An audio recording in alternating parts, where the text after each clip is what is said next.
नमस्कार, मैं Naresh Kumar Sharma, HOD electrical engineering, government polytechnic college Bikaner. पुनः इस ई लेक्चर में आप सभी का स्वागत करता हूं। इस ई लेक्चर में हम एक न्यूमेरिकल क्वेश्चन का सॉल्यूशन निकालेंगे। जो हमने कंसेप्ट पढ़ी है, अगर उसको हमको पूरी तरह से अच्छी तरह से याद रखना है, समझना है, तो न्यूमेरिकल क्वेश्चन निकालना बहुत जरूरी है, क्योंकि किसी भी इंजीनियरिंग स्टूडेंट्स के लिए थ्योरी से ज्यादा महत्व न्यूमेरिकल का है, क्योंकि न्यूमेरिकल उसको जिंदगी में सोल्व करने पड़ते हैं। इसलिए आप सभी इसको ध्यान से करें तो आपको कंसेप्ट और अच्छी तरह समझ में आ जाएगा। तो आज हमारा जो न्यूमेरिकल होगा वो होगा एसी डिस्ट्रीब्यूटर में जो लोड पॉइंट का जो पावर फैक्टर है उसको रिसीविंग एंड के वोल्टेज से रेफर करते हुए हम निकालेंगे इसको।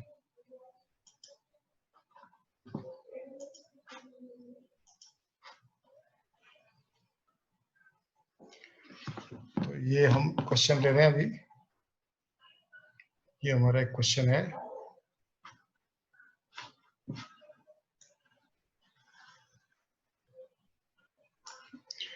तो इस क्वेश्चन को सबसे पहले आप ध्यान से पढ़ लीजिए थोड़ा सा कि इसमें क्या क्या बताया हुआ है, उसके अनुसार डायग्राम बनाएंगे और फिर उसको कैलकुलेटर की सहायता से हम सारा आंसर निकालेंगे। तो इसमें कैलकुलेटर होना आपके पास बहुत जरूरी है। तो इसमें रेक्टेंगुलर और पोलर से रेक्टेंगुलर हमें चेंज करना भी आना चाहिए, कि कॉम्प्लेक्स सारा एल्जेब्रा काम में आएगा इसमें। तो इसमें लिखा है single phase AC distributor A B 300 metre long. तो ये एक एसी डिस्ट्रीब्यूटर है जो कितना लंबा है, 300 metre. 100 ampere at 0.707 pf lagging 200 metre from point A. तो पॉइंट ए से लेकर 200 मीटर पर कितना करंट है, 100 एम्पियर और 0.707 पावर फैक्टर लैगिंग पे। तो सी पॉइंट पे करंट हो गया। दूसरा करंट है 200 ampere 200 ampere at 0.8 pf lagging 300 metre from the point A point से 200 प्लस 100 और कर देंगे तो ये 300 आ जाएगा। तो यहाँ एक लोड हमने लगा रखा है 200 एम्पियर 0.8 pf लैगिंग पे। ठीक है, ये तो इस तरह से हमने बना लिया पहले इस डायग्राम को। इसके बाद में the load resistance and reactance of the distributor is 0.2 ohm and 0.1 ओम पर किलोमीटर। अब जो रेजिस्टेंस है डिस्ट्रीब्यूटर का वो कितना है, 0.2 ओम पर किलोमीटर, मतलब 1000 मीटर का 0.2 ओम है, तो उसके अनुसार निकालेंगे। और 0.1 पर किलोमीटर इसका रिएक्टेंस हो गया। The total voltage drop in the distributor calculate करना है हमको। क्या कैलकुलेट करना है, calculate the total voltage drop in the distributor, the load power factor refer to the voltage at the far end। ये लिख दिया इसमें, जो मैं आपसे बात कर रहा था कि जितने भी लोड पावर फैक्टर है वो सारे के सारे तो फार एंड पे ये जो वोल्टेज है इसको रेफर करते हैं। तो हमने इसको क्या मान लिया, इसका वोल्टेज का मैग्नीट्यूड V है और ये 0 डिग्री फेज एंगल पे है, तो रेफरेंस फेज हो गया। जब भी वेक्टर डायग्राम बनाओगे तो 0 डिग्री से कंपेयर करते हैं। जिसका 0.8 pf लगेंगे तो इस 0 डिग्री से जितना इसका एंगल होगा उतना ही लैग करेगा, इस 0 डिग्री से ये उतना लैग करेगा। ये इसमें मुख्य बात है। अब ये देखिए इस डायग्राम को लेते हैं। हमको सारा वोल्टेज ड्रॉप निकालना है सब में एक तो, ठीक है ना। सारा वोल्टेज इसमें कितना होगा, वोल्टेज इसमें कितना होगा। तो आप देख रहे हैं इसको कि पहला तो यही होगा कि इम्पीडेंस ऑफ द डिस्ट्रीब्यूटर दे रखा आपको 0.2 ओम और 0.1 ओम लिखा था। ये तो रेजिस्टेंस का था और ये रिएक्टेंस का था, और ये पर 1000 मीटर पर किलोमीटर हो गया ना यहाँ पे। तो अब पूरे सेक्शन जब निकालेंगे, जिस सेक्शन में जितनी लंबाई है उतने से मल्टीप्लाई कर दो उसको। तो ये दूसरा वाला आपका, ये देखो एसी सेक्शन का जेड एसी सेक्शन ये वाला 200 मीटर का है, तो इसको सारे को 200 से मल्टीप्लाई कर देंगे। इस वाले जो और 1000 का इसमें भाग दे दिया, तो कितना आ गया 0.04.02 ओम आ गया। इसी तरह से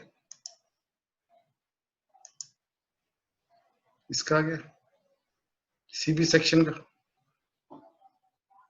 100 मीटर का, 100 मीटर ना इसका, इसलिए इसका 100 का आ गया, क्योंकि क्वेश्चन में हमारे पास लिखा हुआ है load resistance reactance of the distributor 0.2 ओम 0.1 ओम पर किलोमीटर।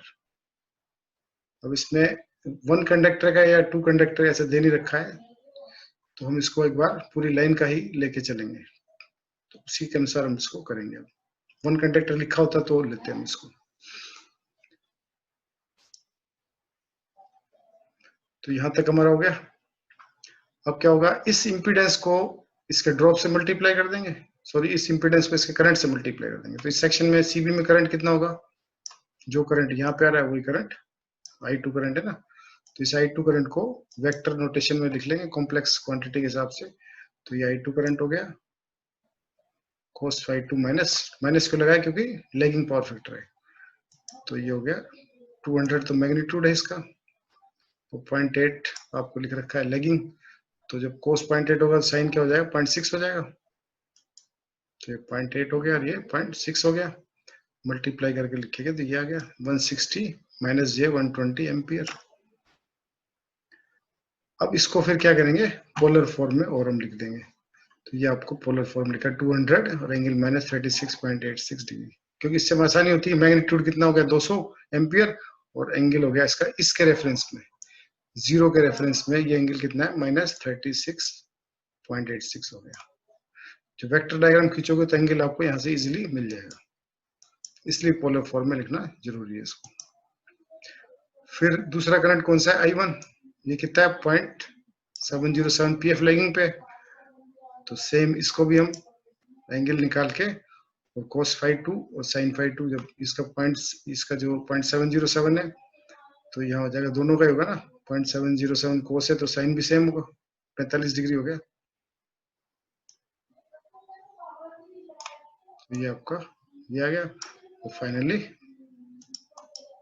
जब मल्टीप्लाई करेंगे तो ये आ जाएगा सीधा सीधा, और उसका ये हो गया पोलर फॉर्म।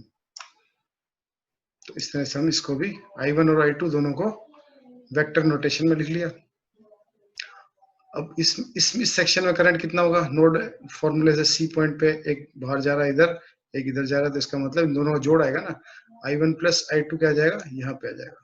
यहाँ जो करंट आएगा वो क्या आएगा, I2 प्लस ये करंट होगा वो IAC कह सकते हैं इसको हम। IAC क्या होगा, I1 plus I2, I1 plus I2 हम निकाल सकते हैं, ये हो गया आपका IAC, ये वाला करंट हो गया I1 प्लस I2।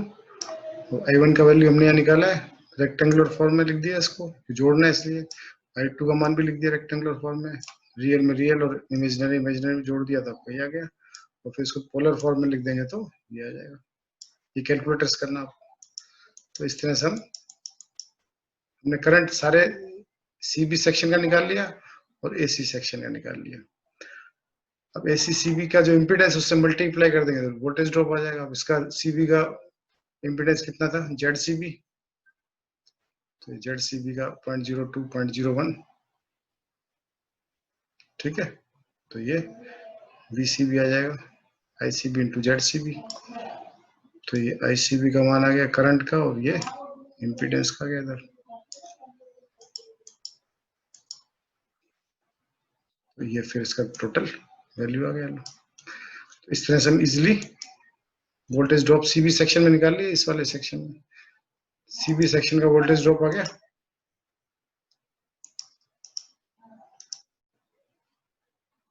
इसके बाद बीएसी सेक्शन का, एसी सेक्शन में क्या होगा, ये वाला है इसका करंट और इम्पीडेंस। इसका इम्पीडेंस आपने निकाला, ये सीबी सेक्शन ये रहा एसी 0.04 0.02। तो ये हमारा 0.0 का इम्पीडेंस हो गया, और ये करंट हो गया एसी जो निकाला है। तो फाइनल आंसर ये आ गया। तो इस सेक्शन का भी करंट, इसको भी चाहे तो पोलर में लिख सकते हैं, जरूरत नहीं है तो छोड़ भी सकते हैं। अब voltage drop in the distributor, अब सारा वोल्टेज ड्रॉप कैसे निकलेगा ए से सी तक, ये वोल्टेज ड्रॉप सीबी का प्लस एसी का, दोनों को जोड़ दो बस। तो आपका ये दोनों जोड़ेंगे तो ये एसी जुड़ जाएगा और ये सीबी।